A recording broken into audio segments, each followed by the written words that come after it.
I loved when you got here, it seemed like you got right into the mix in caucus. You stood up and made some really great points that had me feeling my Jersey pride. And do you feel that in a I way? think the moment that you really feel it is, when I first walked into the Senate floor for the Yes. first time.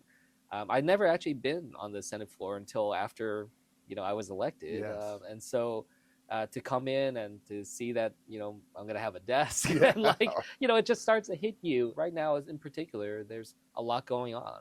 So, I really can't lose a beat Yeah. because, we're going into so much incredibly important work. I love that.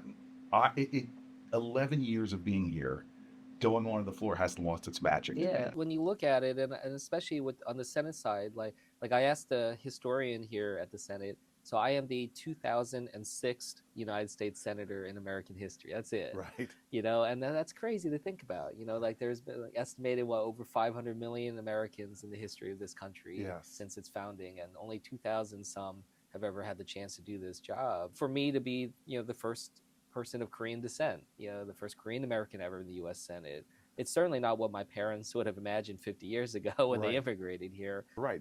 I can't imagine when they first came here if somebody had said to them, "Oh, by the way, Yeah. your son is going to be one of the 2,000 people that have ever served in the United States Senate." I grew up like my family is a family of political nobodies.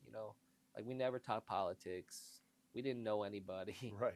I actually remember this year is actually 20 years since I first came to DC to start an internship with the federal government. So I kind of felt like an imposter at that time. Like, who am I to think that I can serve the government of the United Right. States? Right. My family doesn't have we don't have a well-known last name. We don't have Yeah. lineage. We didn't come over on the Mayflower, right? Yes. Yeah. But I realized that like that's exactly what people, we need more of those types of voices here.